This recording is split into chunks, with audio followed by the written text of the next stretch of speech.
Assalamualaikum warahmatullahi wabarakatuh.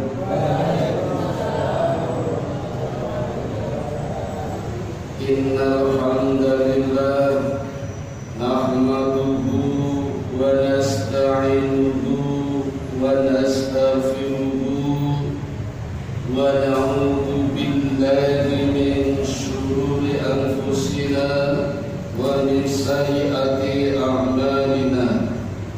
Man yahdihillahu fala mudilla lahu wa man yudlil fala hadiya lahu. Asyhadu an la ilaha illallah wahdahu la syarika lahu wa asyhadu anna Muhammadan abduhu wa rasuluhu la nabiyya ba'dah. Bapak Ibu, saudara-saudara jamaah Masjid Obama, Masjid Mubarak dan Garsian Obama yang dirahmati Allah, malam ini izinkan saya melanjutkan materi tentang Sirah Nabawiyah dan sampailah kita pada peristiwa perang Uhud atau Ghazwatul Uhud, perang besar kedua setelah perang Badar. Kejadiannya setahun lebih 10 hari setelah perang Badar. Perang Badar tanggal 13 Maret tahun 624 Masehi, perang Uhud tanggal 23 Maret tahun 625 Masehi. Perang Badar terjadinya di bulan Ramadan, perang Uhud terjadinya di bulan Syawal. Wayai badan panjenengan badan Nabi malah perang. Pilih perang apa badan? Unta jajan. Disebut perang Uhud karena lokasi kejadiannya di sebuah wilayah bernama Uhud. Ada lembahnya, ada gunungnya, ada bukitnya. Jaraknya dari Madinah sekitar 25 km. Kalau dulu banyak pohon korma. Jadi kalau keluar dari Madinah melewati pintu gerbang itu sudah masuk wilayah Uhud. Kalau sekarang sudah menjadi tanah haram. Jadi di tanah Uhud sekarang tidak boleh terjadi peperangan, tidak boleh saling menyakiti, menganiaya, membunuh hewan, mencabut pohon. Termasuk jamaah haji misalnya pas berada di sana di bulan Dzulqa'dah, Dzulhijjah, Muharram dan Rajab, hati-hati, kadang nggak sadar buka HP lihat film-film drakor, itu dilarang di tanah haram, termasuk di wilayah Uhud. Apa yang menyebabkan terjadinya perang Uhud? Dari mana mulai perangnya Uhud? Dari pihak mana perang Uhud dikobarkan? Dari kaum Quraisy Mekah. Why? Kenapa? Karena kafir Quraisy Mekah dendam, kesumat karena di perang Badar mengalami kekalahan telak. 70 pemimpinnya semuanya meninggal, tewas, termasuk Abu Jahal, Umayyah bin Khalaf, Abu Lahab, mati semua. Di perang pertama sudah mati. Yang hidup tinggal Abu Sufyan dengan Khalid bin Walid. Dua orang ini menjadi tokoh utama di perang Uhud, mengobarkan perang dengan dendam yang membara. Dan harus perang karena tidak ada jalan lain untuk mengembalikan cinta sahabat Quraisy yang sudah tercoreng di seluruh Jazirah Arabia, tersebar berita kafir Quraisy Mekah dikalahkan oleh pasukan Muhammad, sudah menyertai. Namanya tercoreng. Tidak hanya itu, orang-orang Mekah kebetulan mata pencahariannya berdagang. Kalau musim dingin ke negeri Yaman, musim panas ke negeri Syam. Musim dingin ke Yaman itu biasanya wisata, rekreasi, touring, traveling. Musim panas ke Syam berdagang. Dan kalau berdagang pasti melewati Madinah. Gak ada jalur lain. Karena dulu belum ada jalur udara, belum ada jalur laut, hanya jalur darat, pasti lewat Madinah. Dan di Madinah sudah dihadang oleh pasukan Muslim. Pasukan Muslim semakin berani sesuai dengan janji Allah setelah perang Badar, kamu tidak akan takut lagi dengan siapapun. Maka semakin berani. Jika siapapun yang melewati Madinah pasti disergap oleh pasukan Muslim. Maka Abu Sufyan pernah mencoba lewat jalur lain, tetapi jauh. Kalau lewat Madinah hanya 1 bulan, lewat jalur lain muter lewat Irak itu bisa sampai 3 bulan. Itu pun ternyata konangan. Nabi Muhammad tahu, maka mengirimkan pasukan Syria, pasukan kecil, tidak sampai 100, yang dipimpin oleh Harisah, dan berhasil merebut harta perdagangannya Abu Sufyan. Maka tidak ada cara lain, Abu Sufyan harus mengobarkan semangat, sehingga setiap hari dalam waktu setahun memberikan motivasi kepada penduduk Mekah, kafir Quraisy, ayo kita perang lagi, obarkan, balas dendam pemimpin-pemimpin kita. Enggak ada orangnya, tidak di depan orangnya, Abu Sufyan sering berucap, Muhammad, kita ketemu di perang Badar 2, kita ketemu di perang Badar 2. Maka perang itu disebut juga perang Badar 2. Usaha maksimal akhirnya minta pertolongan dengan kaum Ghatafan. Kaum Ghatafan punya personil perang sejumlah 10.000. Tetapi Ghatafan juga punya pengalaman buruk. Pernah 4.000 pasukannya diserbu Nabi Muhammad dan kalah. Maka kali ini Ghatafan mau membantu Mekah, tapi hanya 1.000 personil. Tidak banyak-banyak, takut kalau nanti kalah. Karena dulu 4.000 saja kalah, ini bantu 1.000. Dan Abu Sufyan sendiri mengumpulkan dana perang 1.000 onta dan 500 dinar. Maka semua penduduk Mekah bekerja sama gotong royong mengumpulkan dana, dan terkumpullah pasukan sebanyak 1.000 personil dari Ghatafan ditambah dari kafir Quraisy sendiri 2.000, sehingga jumlah pasukannya 3.000. 3.000 tentara ini Bapak Ibu, yang 200 adalah pasukan kavaleri lengkap dengan panahnya yang dipimpin oleh Khalid bin Walid. Masih ditambah beberapa penari wanita dan pemukul genderang. Jadi para wanita juga diajak ikut berperang untuk memotivasi semangat. Ini muncul dari pasukan Quraisy. Maka hari itu berangkat 3.000 pasukan dengan para wanita yang dipimpin oleh Abu Sufyan. Ketika pasukan ini sudah berangkat di Mekah, ada paman Nabi bernama Abbas menuliskan surat kirim kepada Nabi Muhammad lewat kurir.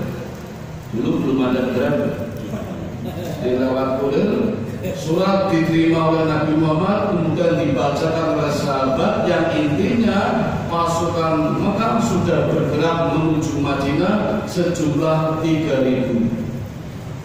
Nabi mencoba merahasiakannya agar penduduk Madinah tidak cemas. Tapi karena musuh sudah bergerak, akhirnya Nabi mengajak bermusyawarah, terutama strategi peperangan menggunakan ofensif atau defensif. Lalu dibuka musyawarah. Bapak Ibu, di musyawarah itu banyak pejuang muda, terutama yang diprakarsai oleh Anas bin Nadhr, itu dulu tidak sempat ikut jihad di medan Badar.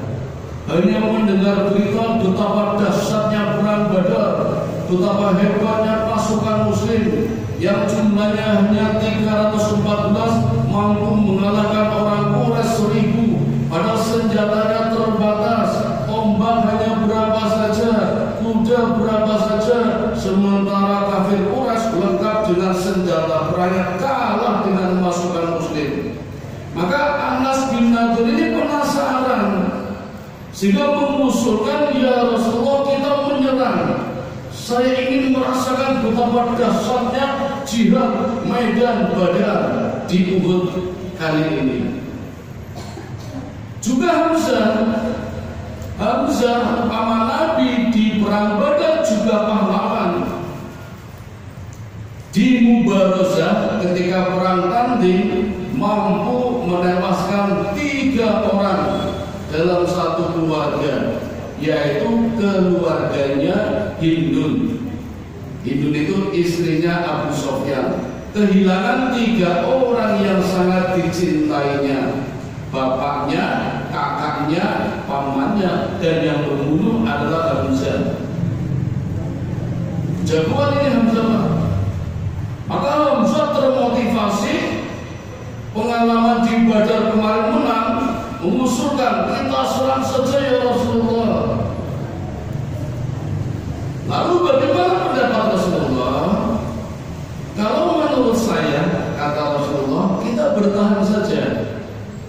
Kenapa? Karena musuh sudah bergerak dari Mekah menuju Madinah.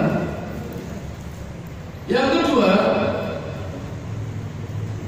pada hari Kamis malam Jumat, Rasulullah bermimpi. Mimpinya sangat indah. Nabi bermimpi, kata Nabi, saya melihat pedang saya bengkok, kemudian patah, tapi tiba-tiba kembali utuh lagi, berkilau, bahkan lebih indah daripada pedang sebelumnya. Aku juga melihat banyak sapi gemuk-gemuk, tapi ada sapi yang disembelih. Itu alasan kedua Nabi bermimpi, hingga Nabi memberikan saran kita bertahan di Madinah saja. Sahabat bertanya, ya Rasulullah, itu mimpi hanya pemberitahuan atau wahyu atau takwil? Lalu Nabi mengatakan takwil. Apa takwilnya? Nabi menjelaskan, aku melihat pedangku bengkok, artinya nanti ada satu dari anggota keluargaku yang terbunuh. Tetapi pedang ini kembali berkilau, artinya umat Islam bersatu kembali. Aku melihat banyak sapi gemuk-gemuk, artinya kita lebih aman berlindung di Madinah. Sedangkan aku melihat ada sapi yang disembelih, itu nanti banyak dari para sahabatku yang terbunuh di medan perang Uhud. Tapi aku senang, kata Nabi, karena masuk surga. Sahid. Jadi orang-orang dulu, Bapak Ibu, perang itu nomor 1 targetnya syahid, mati. Kalau pengen mati, kalau mati, karena masuk surga. Kalau hidup nomor 2. Kalau hidup menang nomor 2. Jadi kayak orang-orang Palestina sekarang, Bapak Ibu, itu nggak mikir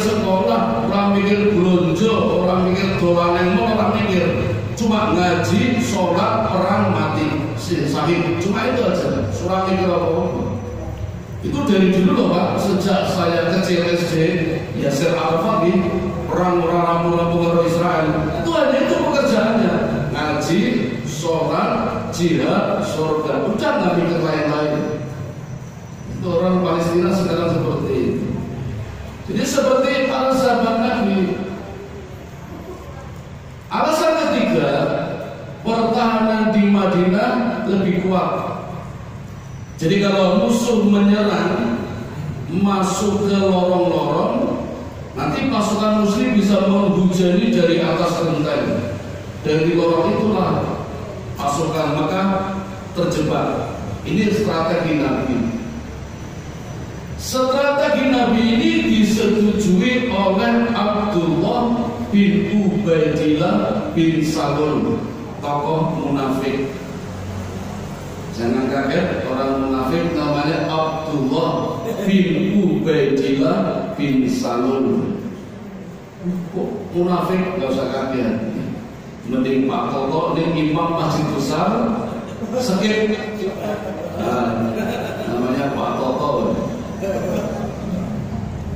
Ini pejuang Bu, di mana-mana ketemu saya, di Semarang ketemu, di Babarsari ketemu, di Bogor ketemu. HP kalau sinyalnya apa Pak? Kalau ketemu terus, disadar terus apa dia? Tetapi Abdullah bin Ubaidillah bin Asadun itu mengapa menyetujui usulan Rasul dengan cara bertahan? Itu alasannya ternyata beda dengan alasan Rasulullah. Alasannya kata Ubaidillah, ya Rasulullah, di medan perang pasukan kami tidak pernah menang. Di kandang selalu menang. Jadi kalau perang keluar kalah terus, tapi kalau di rumah menang terus. Jadi jago kandang gitu. Ternyata itu sehingga menyetujui usulan Rasulullah. Tetapi ternyata Bapak Ibu yang disepakati adalah usulan para pejuang muda. Apalagi Anas bin Atur, Hamzah dan teman-temannya mendesak terus, ya Rasulullah, kami ingin jihad, kami punya pengalaman di perang Badar. Sehingga Rasulullah merasa tidak nyaman, seolah-olah dipaksa, akhirnya baiklah kita menyerang. Maka setelah sholat Jumat, selesai sholat asar, semua bersiap siaga, Nabi kembali ke rumah, lalu menggunakan pakaian perang. Dua sekaligus Bapak Ibu, Rasul membawa pakaian perang. Saat Rasul berada di dalam rumah, ada dua orang sahabat yang mencoba menasehati sahabat yang lain, terutama Hamzah sama Anas bin Atur. Kenapa kamu mendesak Rasulullah? Bukankah Rasulullah adalah utusan Allah? Mimpinya selalu terbukti, Allah memberikan petunjuk. Kenapa engkau mendesaknya sehingga Rasul merasa tidak nyaman? Akhirnya menyesal semua. Sehingga begitu Nabi keluar rumah, sahabat-sahabat tadi minta maaf, ya Rasulullah, maafkan kami sudah mendesakkan jenengan. Sekarang terserah engkau ya Rasul, kami siap kalau bertahan di Madinah. Apa kata Nabi? Nabi bersabda di dalam hadis yang sangat masyhur yang diriwayatkan oleh Imam Bukhari. Nabi mengatakan, tidak pantas seorang Nabi yang sudah menggunakan pakaian perang kemudian kembali ke rumah sampai Allah memutuskan siapa yang menang, siapa yang kalah. Jadi sudah terlanjur memakai baju perang, nggak usah kembali, teruskan maju, kalah atau menang terserah Allah. Bapak Ibu, hadis ini settingannya buat perang, tetapi sebenarnya ada pelajaran buat kita.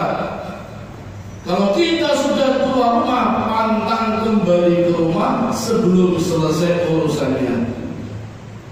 Lajan kagen Bu, jenengan nate boten keluar rumah balik lagi. Waduh dompetnya keri, waduh HP-nya keri. Mesti bingung ya.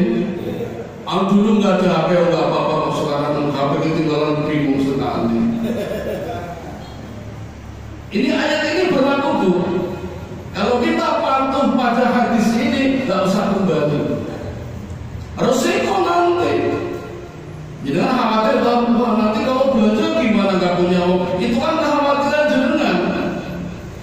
suudzon sama Allah. Padahal Allah Maha Kuasa. Siapa tahu nanti di pasar ada yang bayarin dapat rezeki. Karena khawatir balik lagi ambil uang lagi. Ini pelajaran buat kita. Kalau kita selalu seperti itu nggak akan sembuh. Itu namanya penyakit was-was, ragu-ragu, cemas, khawatir. Bahasa Tegalnya mang-mang. Alladzi yuwaswisu fi sudurin nas. Memang setan membisikkan ke dalam hati manusia. Minal jinnati wal nas, dari golongan jin dan manusia. Kalau gak ada rencang, Pak. Kalau ke masjid selalu datang pertama, karena megang kunci masjid jadi buka. Juru kunci. Tapi tinggalnya tidak di masjid, di luar masjid, di rumah. Begitu subuh, dia datang pertama buka. Tapi sholat subuhnya selalu terakhir, ketinggalan jamaah. Aneh kan? Sudah buka pintu, dia adzan, terus wudu. Selesai mau sholat, aduh, itu batal ya. Wudu lagi. Imam takbir, Allahu Akbar, itu batal ya. Wudu lagi. Imam sudah 1 rakaat, dia baru datang, ketinggalan 1 rakaat, rakaat terakhir. Batal wudu lagi, wudu nanti pinggir kok subuh ramun jamaah, dia baru sholat tiap hari 1 tahun, Mbak. Aneh teko pertama mesti ramunnya terakhir ketinggalan jamaah. Itu penyakit mang-mang ragu-ragu. Alhamdulillah sekarang sembuh, Mbak. Obatnya apa? Kawin. Setelah kawin sembuh, alhamdulillah. Monggo bapak-bapak yang sering ragu-ragu kalau mau kawin lagi, insya Allah sembuh penyakitnya. Ini ayatnya ada, pantang kembali ke rumah. Kadang kita ragu-ragu. Maka akhirnya Nabi mempersiapkan pasukannya dan terkumpullah 1000 pasukan. 50 pasukan pemanah kavaleri dengan berkuda, yang 950 prajurit bertombak. Tetapi Bapak Ibu, ketika Nabi berangkat di daerah Saud, perbatasan Madinah dengan Uhud, namanya Saud. Tentunya pekarangan kayak halaman tapi luas sekali, ada pohon kurma. Pasukan munafik yang dipimpin oleh Abdullah bin Ubaidah bin Salul menarik diri, memundurkan diri. Alasannya apa? Karena usulannya tidak diterima. Kan usulannya bertahan. Ternyata yang diterima usulan pejuang muda, menyerah. Kalau usulannya tidak diterima, dia pulang, menarik diri. Sehingga pasukan muslim tinggal berapa? Tadinya 1000, mundur 300, tinggal 700. Ada 2 suku yang terpengaruh, suku Salamah sama suku Harizah. Di Quran ada surat Al-Imran ayat 122. Coba baca betul apa salah? Nah, betul. Saya bacakan ayatnya. A'udzu billahi minasyaitonir rajim. Idhammat ta'ifatani minkum an tafshala wallahu waliyuhuma wa 'alallahi falyatawakkalul mu'minin. Ketika 2 golongan dari pihak kamu ingin mundur karena takut, padahal Allah adalah penolong mereka. Karena itu hendaklah kepada Allah saja orang-orang mukmin bertawakal.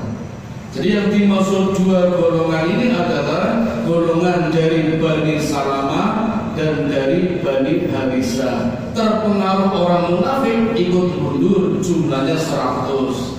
Tadinya 1000, kelong 300, tinggal 700, kelong 100 lagi, tinggal 600. Tetapi dimotivasi lagi kita sudah niat jihad, ayo maju perang, jaminannya surga. Akhirnya kembali lagi Pak, 2 tadi, sehingga menjadi 700 lagi. Tetapi orang munafik tadi yang 300 kan kembali ke Madinah, dari atas genteng malah mengejek, ya Muhammad, nggak pakai Rasul, nggak pakai Nabi, pasti kamu kalah, kamu akan mati, dibantai, mengejek itu. Wis orang batu malah ngejek, itu orang munafik Pak. Dan sampai sekarang ada orang-orang seperti itu. Islam ini seperti itu. Ada Pak, mungkin di sekitar kita ada, di sini aja ada Pak. Ini orang makan ini.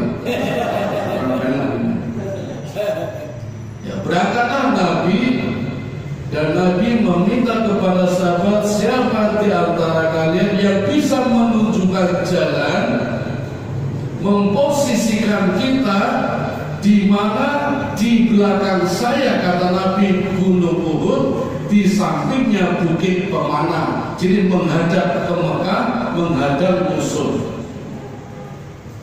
Di samping itu untuk menghindari orang munafik yang 300 tadi.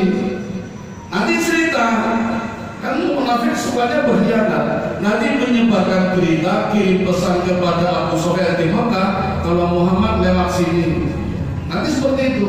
Maka minta dicarikan jalan lain, bukan jalur utama. Ternyata ada sahabat yang memberikan petunjuk lewat jalan semak-semak di antara pohon korma, tapi ternyata pohon kormanya milik orang munafik juga, namanya Murrabah bin Qaidi. Orangnya buta. Itu sudah diberitahu dulu oleh Abdullah bin Ubay orang munafik, ya Murrabah, nanti Muhammad akan lewat situ, jangan boleh, dilarang. Kurang apa? Wis orang bantu perang malah ngejek, malah melarang, jangan lewat situ. Tapi Nabi dengan pasukannya, kita lewat saja, asal jangan merusak pohon kormanya. Murrabah orang ini sampai menutup, seorang bantu malah menutup Nabi Muhammad dan pasukan-pasukannya. Ini pelajaran buat kita juga Bapak Ibu. Nabi mengajarkan lebih mementingkan kepentingan negara daripada kepentingan pribadi. Ini kan kepentingan negara karena mau diserang oleh Mekah. Tapi kepentingan pribadi Murrabah ini karena orang yang hilang, Nabi tetap lewat, dan Nabi mengatakan biarkan saja, dia buta matanya dan juga buta hatinya. Buta matanya, buta hati, Nabi lewat. Ternyata sampai di lembah Uhud, Nabi datang duluan. Musuh belum datang, walaupun sudah bergerak. Maka Nabi bisa mengatur posisi, menempatkan orang-orangnya. Dan ini sudah Allah tuliskan di surat Al-Imran ayat 121. Saya bacakan artinya. Dan ingatlah, ketika Muhammad berangkat pada pagi hari, meninggalkan keluargamu untuk mengatur orang-orang beriman pada pos-pos pertempuran, Allah Maha mendengar, Allah Maha mengetahui. Pelajaran buat kita Bapak Ibu, kalau kita ingin sukses, kalau kita ingin menang, bekerja, belajar, kuliah, berangkatlah pagi hari. Semangat pagi akan mempengaruhi di siang harinya, di sore harinya, bahkan di malam harinya. Paginya jam berapa? Kalau mau bagus, prosesi pagi itu mulai dari dini hari. Berarti sekitar jam 2 malam atau 3 malam. Tepat waktu bagus. Tapi Nabi selalu early time, lebih awal. Isak jam pinten malam. Kalau ada Isya kemudian kita berangkat datang ke masjid, namanya tepat waktu. Saya ini boleh nggak datang sebelumnya? Boleh, lebih bagus. Dan Nabi selalu begitu. Para sahabat juga mencontohnya, datang tidak cuma tepat waktu, tapi lebih awal, early time. Bahkan Bilal selalu datang pertama adzan, sehingga dia meraup pahala semua orang yang sholat di masjid tanpa mengurangi pahala orang yang sholat di masjid. Itu pahalanya Bilal paling banyak. Imam punya pahala, makmum punya pahala, Bilal dapat semuanya. Imam kan nggak dapat pahala adzan, tapi Bilal dapat pahala imam karena datang pertama.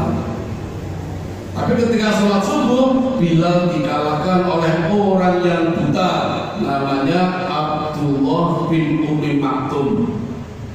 Sejak ketemu Nabi, Abdullah bin Umi Maktum datanya mendahului Bilal. Bilal belum makan, Abdullah bin Maktum jam 3 sudah adzan. Kemudian adzan lagi oleh Bilal. Maka sejak saat itu adzan subuh ada dua. Yang pertama adanya Abdullah bin Umi Maktum, yang kedua Bilal.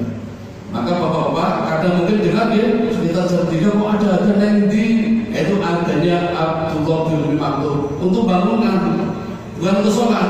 Nah adzan yang kedua untuk sholat. Itu sejak itu mulai adzan subuh ada dua. Yang satu pakai as-sholatu khairun minan naum, yang satu tidak. Itu Bilal kalahnya di waktu subuh dengan Abdullah bin Umi Maktum. Nah ayatnya tentang perang, tapi pelajaran buat kita supaya menang, jaya, sukses dalam berbagai kehidupan, tepat waktu, early time lebih awal. Surat Al-Imran ayat 121.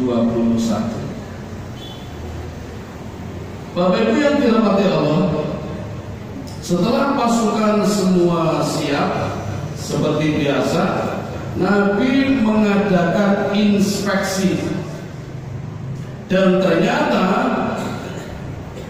ada 4 anak kecil ikut di medan perang. Maka Nabi melarangnya.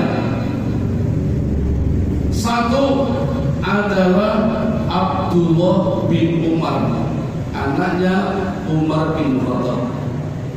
Yang kedua Usama bin Said, usianya masih terlalu anak-anak, 12 tahun sama 13 tahun. Itu modalnya hanya semangat ingin perang, tapi masih kecil. Maka Nabi melarangnya, keduanya dipulangkan, tidak boleh ikut perang. Bapak Ibu, Abdullah bin Umar anaknya Umar bin Khattab. Umar bin Khattab bukan orang sembarangan, orang penting, pejabat. Abdullah bin Said juga begitu. Tapi Nabi tegas, walaupun anaknya pejabat tidak boleh ikut perang. Ini mau kampanye atau belum? Ada nggak anak kecil yang belum sampai usianya, tapi memaksakan diri sampai mudah-mudahnya dirubah biar bisa ikut perang, biar bisa ikut kampanye, biar bisa mencalonkan diri? Kampanye itu perang, Pak. Demokrasi yang terjadi di negara kita banyak korban. Yang dulu aja KPPS yang meninggal 500 sampai sekarang nggak diusut. Perang itu ada syaratnya, menjadi usianya berapa boleh ikut. Ini ada yang usianya belum nyampe malah ikut karena anaknya pejabat, undang-undangnya malah dirubah. Itu di negara kita. Sebentar, jangan panas dulu. Ada 2 anak kecil lagi, usianya 15 tahun, namanya Samurah bin Jundab sama Rafi bin Quraisy. Melihat Abdullah bin Umar dan Usama bin Zaid dipulangkan, Rafi protes, "Ya Rasulullah, usiaku 15 tahun. Kalau tadi dipulangkan bolehlah 12 tahun sama 13 tahun. Saya 15 tahun ya Rasul, dan saya punya keterampilan." Nabi tanya, "Kamu bisa apa? Mau mana? Coba buktikan." Kalau Nabi ngetes, Nabi melempar barang. Jajan ya maksud. Nabi melempar. Oh di mana? Tas kena. Nabi lempar lagi, mana? Tas kena. Wah, Baik kalau begitu, kamu ikut. Rafi ikut 15 tahun. Samurah bin Jundal protes, ya Rasul, kenapa Rafi lulus? Saya juga harus ikut. Nabi tanya, kamu bisa apa? Saya bisa gulat. Mau tes? Kalau gulat sama Rafi kalah. Baik, kamu ikut. Maka akhirnya dua anak ikut. Usia 15 tahun ikut perang. Namanya Samurah bin Jundal sama Rafi bin Hurairah. Jadi kalau yang tadi Bapak Ibu, usia di bawah boleh ikut asal punya keterampilan. Oke, betul panas. Kalau punya keterampilan nggak apa-apa, bukan kaleng-kaleng. Kemudian setelah Nabi melanjutkan persiapannya seperti biasa, sebagaimana di perang Badar Nabi juga memberikan motivasi, di perang Uhud Nabi juga memberikan motivasi, menyemangati para pasukan. Nabi menghunus pedang dan Nabi mengatakan, siapa di antara kalian yang bisa memberikan haknya Allah dan Rasul di pedang ini? Tampil Hamzah itu jagoan yang saya ceritakan tadi itu ya, sukses menjadi jagoan di perang Badar. Ya Rasul, dia mau mengambil pedangnya, sama Nabi ditarik, duduk Hamzah. Nabi bicara lagi, siapa yang mau memberikan haknya Allah dan Rasul di pedang ini? Ambil Ali bin Abi Thalib, jagoan juga, pendekar Khaybar yang mampu mengangkat pintu gerbang seberat 900 kilo 9 kintal, Ali bin Abi Thalib. Tapi ketika mau mengambil pedang, sama Nabi ditarik, Ali duduk. Nabi bicara lagi, siapa yang berani memberikan haknya Allah dan Rasul di pedang ini? Berdiri Al-Miqdad. Al-Miqdad kekuatannya 1000 orang. Ini seperti Destarata, itu 1000 gajah, ini 1000 orang. Begitu mau ngambil pedang, sama Nabi ditarik. Miqdad duduk. Kemudian tampil lagi, namanya Abu Dujana, orang cerdas ini. Dia tanya, ya Rasulullah, izinkan aku bertanya, apa haknya Allah dan Rasul di pedang ini? Lalu kata Nabi, ini yang aku tunggu-tunggu. Tanya dulu haknya Allah apa, gak main ambil aja pedang. Lalu pedangnya diberikan kepada Abu Dujana. Wah, senang banget Abu Dujana, diberi amanah memegang pedangnya Rasulullah, senang banget. Lalu ikatnya itu diganti, tadinya ikat hitam diganti merah. Ini tradisi orang Arab, Pak. Kalau pakai ikat merah berarti siap perang. Sebenarnya naik kampanye dulu orang merah berarti siap perang. Jadi diserang apa-apa, siap perang. Kalau hitam belum tentu. Pakai ikat merah, terus joget-joget. Jadi senang banget pakai pedangnya Nabi itu. Sampai sahabat bilang sama Rasul, ya Rasulullah, ini bahaya ini. Ini kalau musuh tahu, ini dianggap sombong, bahaya ini. Terus Nabi mengatakan, kalau engkau lihat Abu Dujana seperti itu memang dilarang oleh Allah, kecuali di medan perang, di hadapan musuh. Jadi nggak apa-apa seperti itu, di hadapan musuh nggak apa-apa. Tujuannya nakut-nakutin musuh. Bapak Ibu, ada seorang sahabat namanya Ka'ab bin Malik. Ka'ab bin Malik penasaran apa yang akan dilakukan oleh Abu Dujana dengan pedangnya itu. Maka Ka'ab bin Malik berdoa kepada Allah, ya Allah, pertemukan aku dengan Abu Dujana di medan perang. Ini perang sudah berkesambungan ini. Ini saya ambil cuplikan-cuplikan perangnya, karena perangnya terjadi selama 7 hari. Nanti inti perangnya mungkin pertemuan berikutnya ini. Kalau waktunya sepertinya nggak cukup, saya potong ya. Ini cuplikan-cuplikannya dulu. Kalau perang intinya mungkin pertemuan berikutnya. Nah, Abu Dujana sudah masuk ke medan perang. Kabil Malik penasaran, benar nggak nih Abu Dujana akan menggunakan pedang untuk memenuhi haknya Allah dan Rasul? Maka Ka'ab berdoa kepada Allah agar dilindungi Allah, dan di medan perang bertemu dengan Abu Dujana. Ingin lihat, hanya ingin lihat pedangnya untuk apa? Sehingga Allah kabulkan Kabil Malik tidak ikut perang, tapi menembus medan perang. Jadi di tengah-tengah peperangan bisa masuk, tapi nggak ada yang nyerang itu. Allah kabulkan, dia berdoa. Dan ingin melihat Abu Dujana betul nggak menggunakan pedangnya.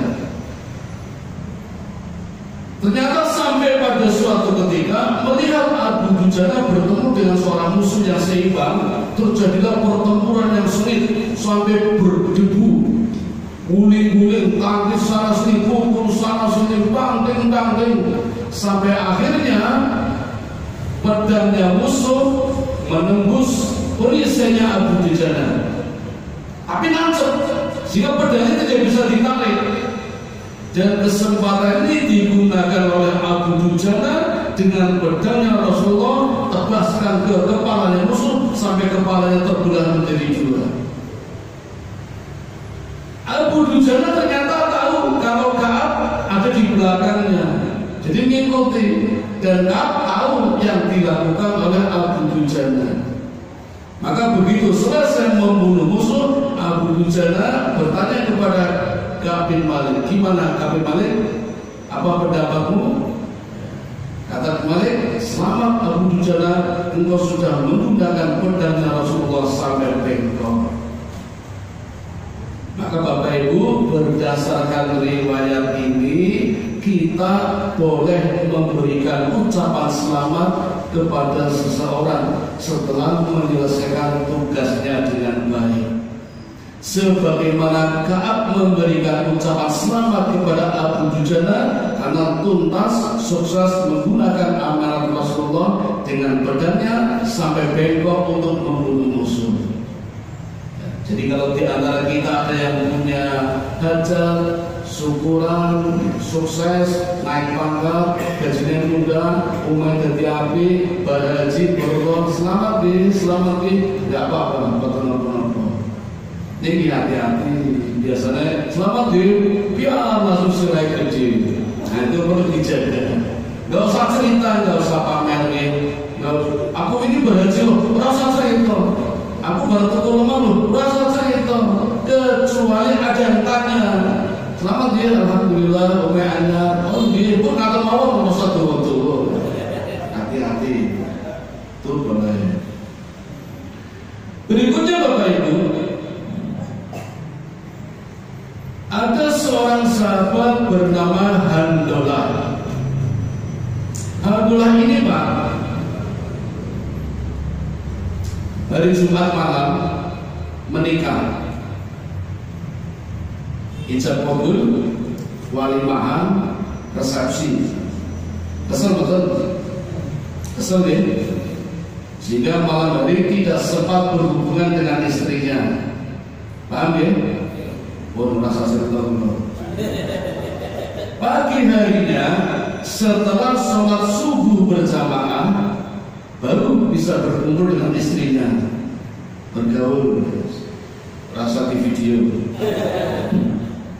Begitu selesai bergaul dengan istrinya, belum sempat mandi junub, datang perintah jihad. Wahai penduduk Madinah, musuh sudah bergerak, mari kita berjihad, tunaikan tugas Allah. Abu Dujana, Handolah belum sempat mandi junub langsung masuk ke medan perang, terbunuh. Jasadnya ditemukan oleh Rasul. Ketika Rasul melihat jasadnya, Rasul memalingkan pandangannya.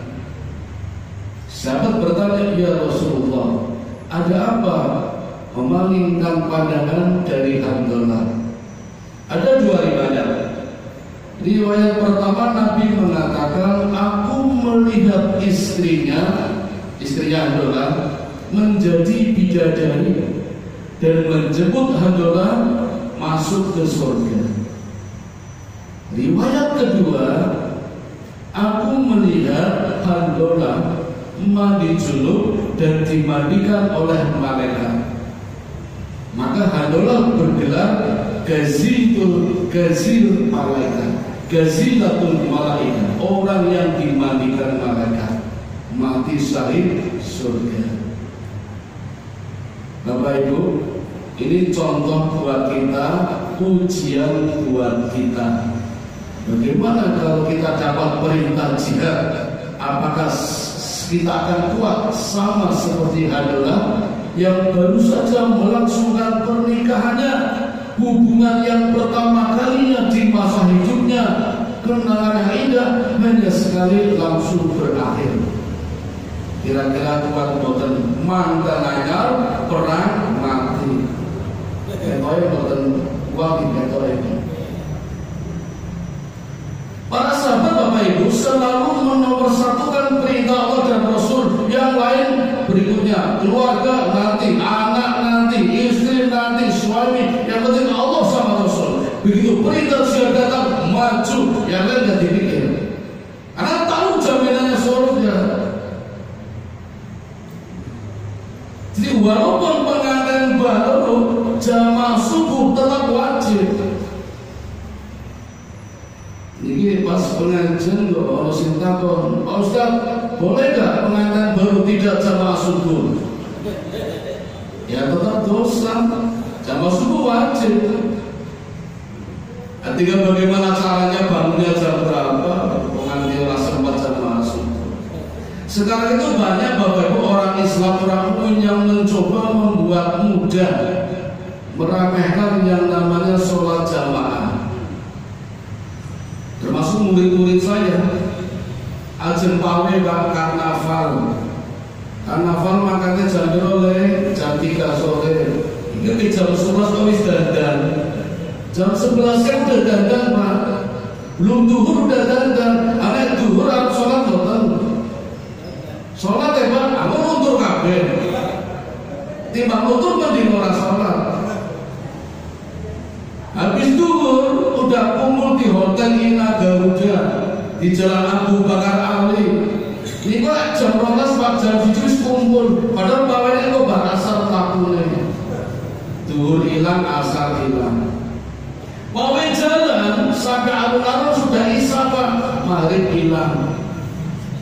Isya memang, tapi ada Pak ayat dalil yang membolehkan mengundurkan sholat isya karena pawe.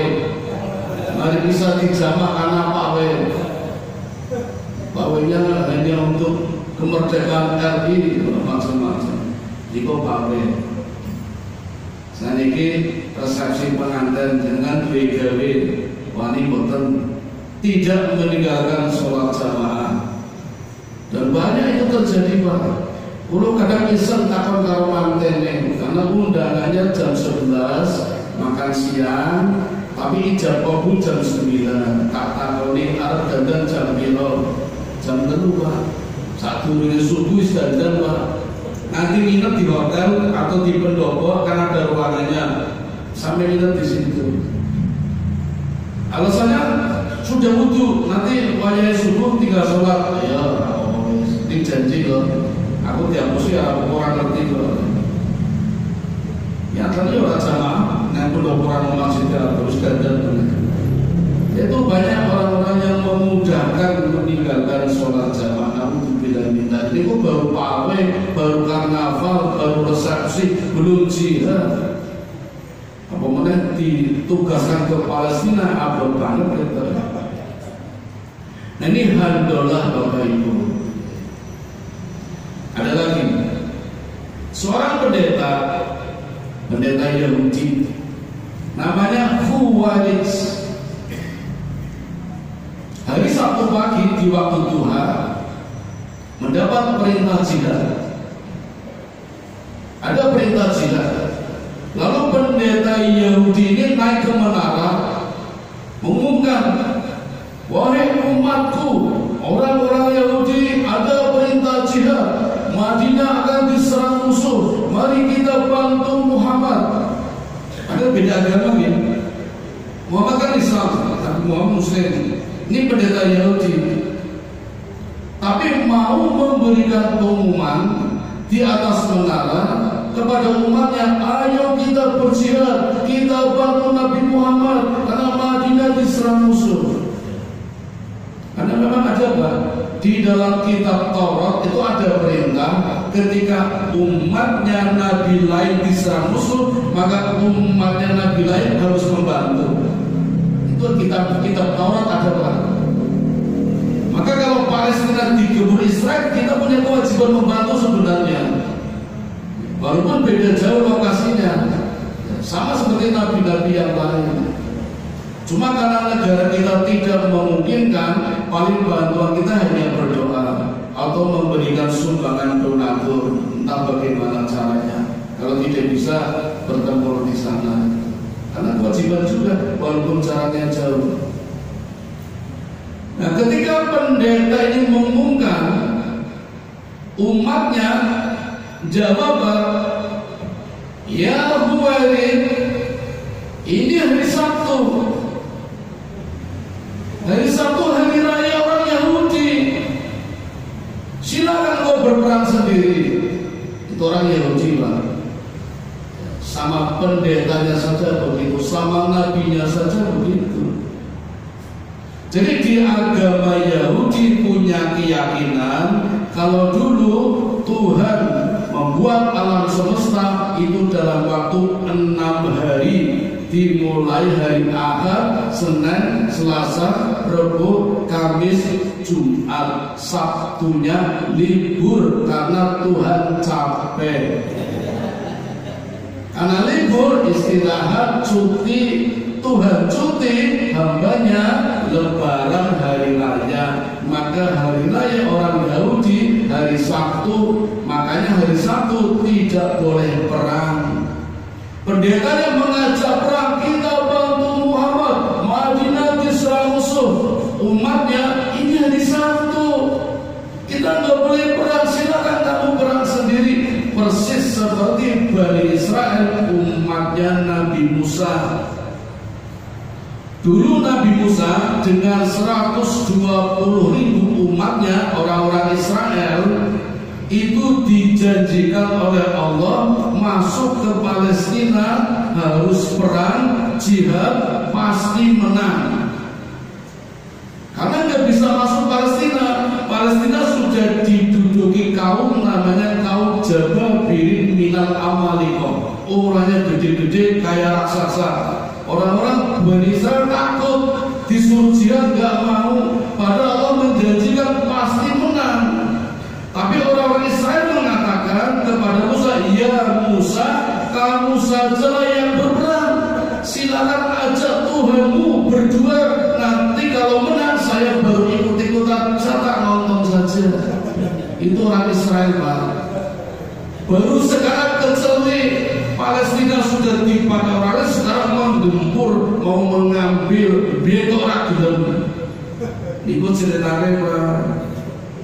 Jadi Israel itu orang dua negara. Ini Arab berebut Palestina. Kenapa? Karena merasa dulu dijanjikan Allah kan dulu. Ambil orang gelem baru sekarang udah ditempati Palestina. Ya banyak alasannya sih. Ini salah satunya ini.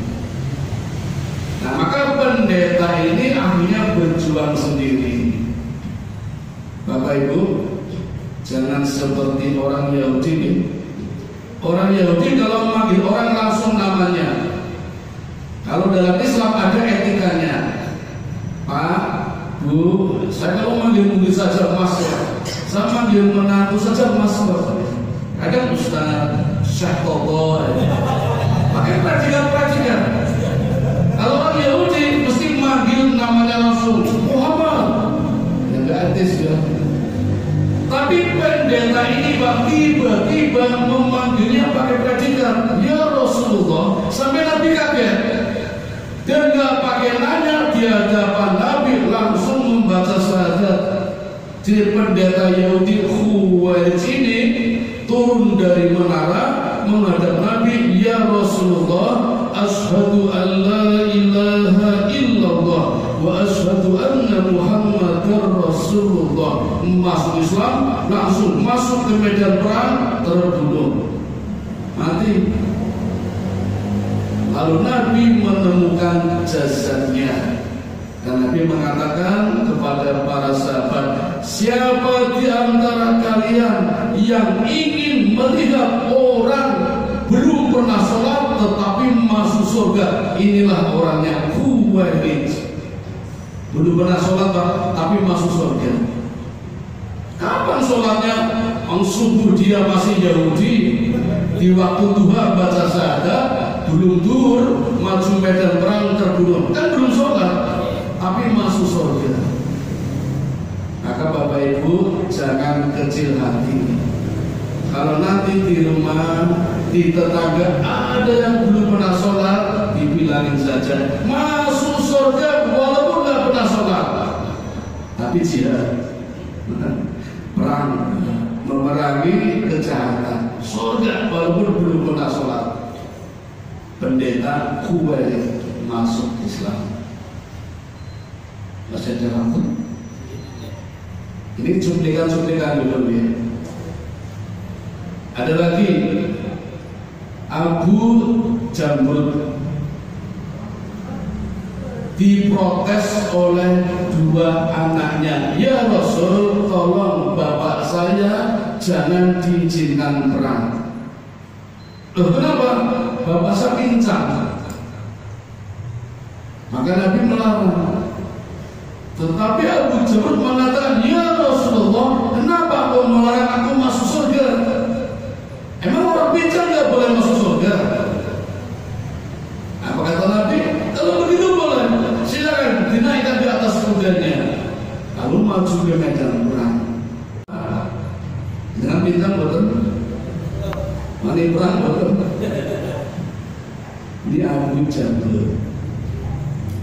Satu lagi nih, yang terakhir ini. Tadi cuplikan. Nanti perang intinya insya Allah di pertemuan berikutnya. Abu Tolha bin Tolha itu punya budak namanya Wahsy, budak Afrika, orangnya hitam. Punya dendam juga sama Hamzah ketika perang Badar. Maka dia mengatakan kepada Wahsy, ya Wahsy, bunuh Hamzah, maka kamu akan aku bebaskan, merdeka, tidak jadi budak. Ketika Wahsy mendapatkan perintah ini, Hindun, istrinya Abu Sufyan, dengar, lalu nambahi, ya Wahsy, kalau engkau membunuh Hamzah, berikan jantungnya buat aku. Itu Hindun. Maka Wahsy karena mendapat iming-iming akan dimerdekakan dari budak, dia bertekad di peperangan targetnya hanya satu, membunuh Hamzah. Dia tidak mikir yang lain, nggak mikir bunuh orang, bunuh muslim, kena panah, kena tombak, tapi yang penting Hamzah. Sehingga yang diincar Hamzah. Dan tibalah pada saat yang tepat, dia melihat Hamzah persis di depannya. Maka dengan keterampilan tombaknya, dia melemparkan Hamzah langsung nembus sampai ke belakang. Hamzah orangnya kuat. Kalau orang lain langsung jatuh, Hamzah tidak. Bahkan masih mampu mengejar Wahsy. Tapi karena mengeluarkan banyak darah, Hamzah akhirnya jatuh. Dan setelah yakin Hamzah sudah meninggal, tombaknya dicabut lagi.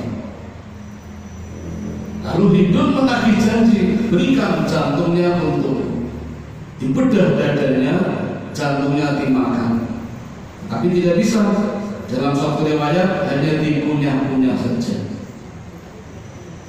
Bapak Ibu, Menariknya lagi, nanti di peristiwa Fathul Mekah, Hindun masuk Islam, suaminya Abu Sufyan masuk Islam, Khalid bin Walid masuk Islam, Wahsy juga masuk Islam.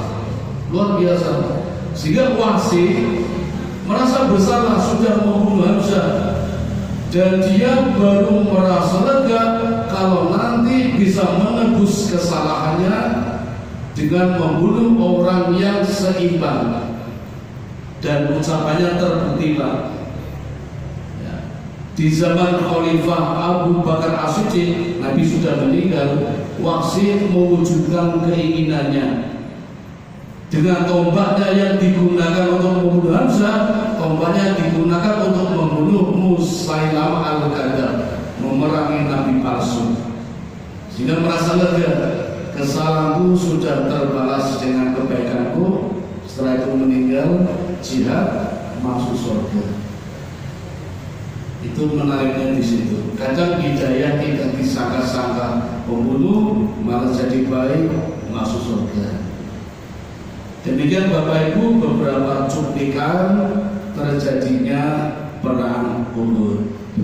Sebagai penutup kula centaken, ini beritanya sudah menyebar di mana-mana seluruh dunia.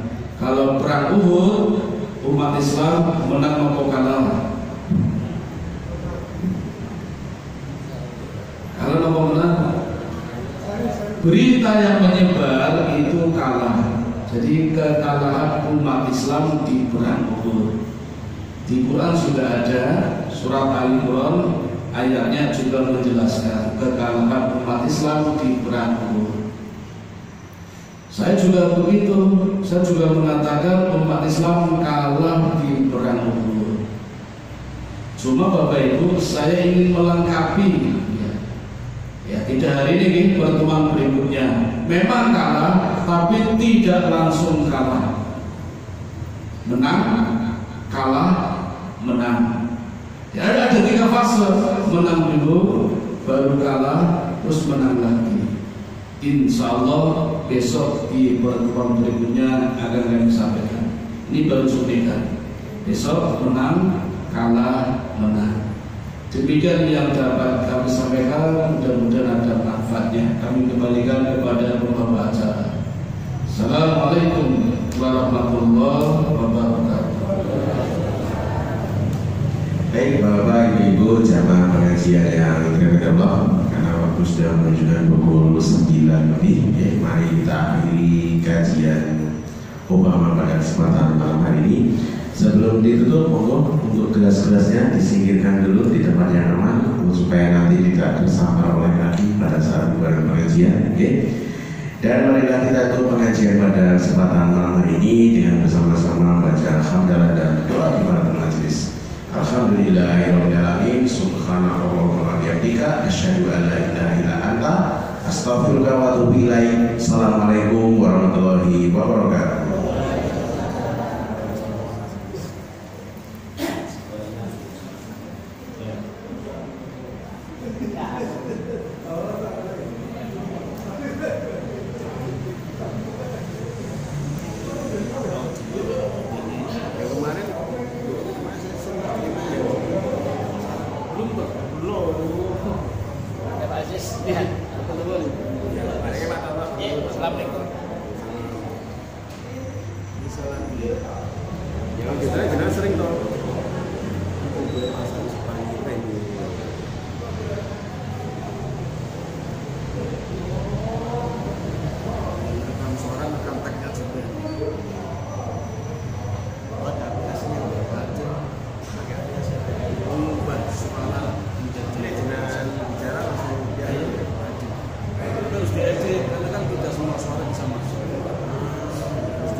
Biasa mau ya. Iya.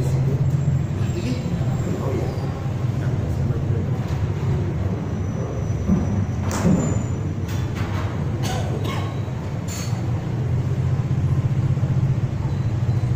Oh, tanya sampai.